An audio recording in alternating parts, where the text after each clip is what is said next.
All right, let's go. So, hi everybody, I'm Max. I'm 26 years old. I'm a producer and artist based here in Paris. And I wanted to talk about some things that I think are very often overlooked when it comes to the analog tape recording process. And I want to tell you more about my background and my story to make you understand what it changed for me and how it changed my life, pretty much. So, let's start by telling you a bit more about myself. I started recording music on Ableton, I think it was 9 years ago, in my student's room. And first of all, I did it all digitally, of course, because I had no gear. And it was a tough process, I would say. Why? Because I was very insecure, I was just beginning. I was trying to convince people that I was a good artist, that I sang well, that I played guitar well, that I could write good songs. And I think it was difficult to output a good song for many reasons. First of all, I wasn't skilled. I wasn't a great performer back then. And I thought digital was great because you can tweak everything. You can edit your song, add a chorus, add a verse, change it all the way around until the very end. And what I thought was great was actually the thing that I hate the most now about digital. So I was watching a lot of tutorials about mixing, a lot of tutorials about production, and I started buying some gear. I bought some vintage synth, I bought some guitar, bass, but I think I missed the whole point. I was super focused about the plugins, what plugin should I pick, what compressor to get that sound. And I think I forgot the main reason behind creating art, which is the emotion. And also the process, the creative process was a bit of a hustle. It was complicated and I was sometimes suffering from it. I was suffering because the process I had made me realize that I had some insecurities. And instead of accepting them and making them part of the thing, part of the journey, or even turning them into a creative argument, I was battling against them. And because I could do an endless amount of takes, because I could edit everything, I thought this was the way to go because I was told everybody's doing it. So I started doing that. And I realized that it took me a lot of time to come up with a good song. Not only because I wasn't very skilled, but I was such a perfectionist that I wanted to tweak everything. And one thing that really struck me was that if you do everything in the box from beginning to the end, you can change the very first choice that you made at the very last moment. So you always have the possibility to change something. And I think for the human brain, this is very, very, very complicated to integrate. Because you always have this tiny voice in your head that say, hey, what if? What if you added 1 dB on that very first guitar take that you did? Or what if you add more reverb on this thing, etc., etc. So I think I was happy with what I delivered as the outputs, but I don't think I really liked the process that much. So I was really result oriented. And after a while I thought music is my passion. I love making music. I love recording music. This should be fun. This should be something that I really enjoy even during the process. So I was really curious about analog and tape. And I have a good friend, Theo Champion. I don't know if you know him, but he's making great music. And in 2023, he set himself the challenge to record a song every week on a 4-track cassette deck. I think a Tascam. And the songs were amazing. Not only because he's a very good songwriter, but also because they had this kind of authenticity that I could never achieve. It has this imperfection thing, but that felt so... I felt like I was in the room with this guy, and I was feeling the emotion of the tracks very close to me. And I was like, yeah, this has something to do with the way he created it, I'm sure. So I began to be very curious about tape, and I bought myself this tape deck, so the Fostex Model 80. But I didn't know how to use it, so the first thing was to learn. And I tried recording a few demos, and I remember being at first a bit frustrated because I was like, okay, I have this tape aesthetics, and how am I gonna tweak my voice, my guitar, So I think I wasn't really ready for the jump yet. And also there was one day that changed everything. I was recording a song called Signals that I released last year. And I wonder what would have been. And I was super happy about the production. I was super happy about how it sounded. I have a friend that did the production of the drums and the arrangement, and I loved it. And as I was recording the voices last, I had a lot of pressure because everything was sounding so lush, so perfect. And I had to put my tiny little insecure voice on it. So this process was a nightmare. It took me, I think I saw the other day because I cleaned the session on my computer, but I had, I think, like maybe more than 80 vocal takes that I did for like 2 or 3 weeks. So I would every night record 5, 6, 7, 8 takes and be like, no, this is not perfect enough. So I will try it another day. And 3 days later, I would do the same and the same and the same. To reach a point where I got really insecure about my voice. I got really insecure about my creative process. And I didn't enjoy it at all. It was just a pain. And I wanted to avoid this at all costs, like from then on. So that really motivated me to record solely on tape, to try. That's what I did in 2025 in my new studio. And I started with some songs that have been released a couple of months ago. The first one was Darling. Darling, I don't want to see you. And it changed everything. It was so much fun. It felt like it was meant to be. I was feeling less pressure. I was feeling less stress, which is kind of contradictory regarding the fact that on tape you have less choice. You can only do a few takes and you can't do 80 takes or the tape would be just burned out. So I don't know what happened, but the fact that it had this like charm and authenticity to the sound, and the fact that I couldn't tweak anything, I did my first take, which I think was a guitar, like to have the whole structure, then the drums.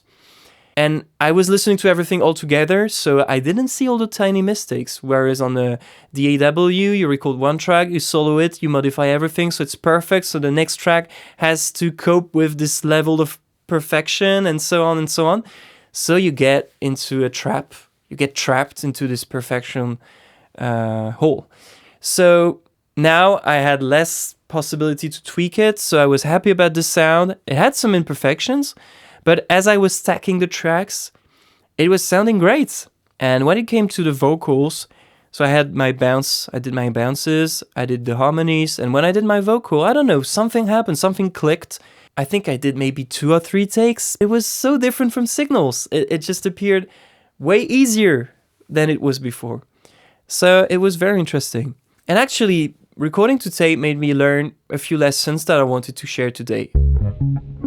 The first of them is that as you can't do any edits, you have to arrive with a well-arranged and composed song because you don't want to cut tape and add a chorus afterwards, etc. So yeah, you have to be confident about your songwriting and work on it. And it made me work a lot on my songwriting. So I would record demos on my phone, or just me with the guitar recording my song. And once I was happy about the structure, I would maybe work out some harmonies on the computers on my DAW, stacking some tracks, because to hear if a harmony works, you need to hear it. So I had to stack maybe 2 or 3 versions of my voice to have an idea. And then I was ready to go on tape. And I think for my type of music and from my experience, I realized how important the creative process is for an artist. And I think it's really at the core of everything. And if you haven't found your process, you're not gonna get the best from what you can do. And I'm sure the output is gonna be really influenced by this, and people will feel that you're not really comfortable doing what you're doing. Or maybe that you're faking something, that you're playing a character. It made me think about all of these years, my insecurities. And it's funny because now I connect it with something more personal, which is my attitude regarding my solo career. And in a way, everything's connected. When I arrived in Paris, I had my first home studio. I wanted to show everybody that I was worth listening to, that I was a good producer, a good musician, a good singer. So I don't think my goal was to reach the most authentic and sincere music, but more to prove people that I was good. And so it all makes sense now, like the 80 takes on signals, the digital workflow, wanted to be perfect, etc. I think it was connected to who I wanted to be back then.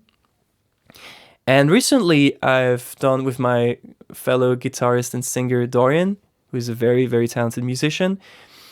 As we were doing concerts together, we started hanging out here and we recorded some covers of the Beatles and Beach Boys and releasing them on social media.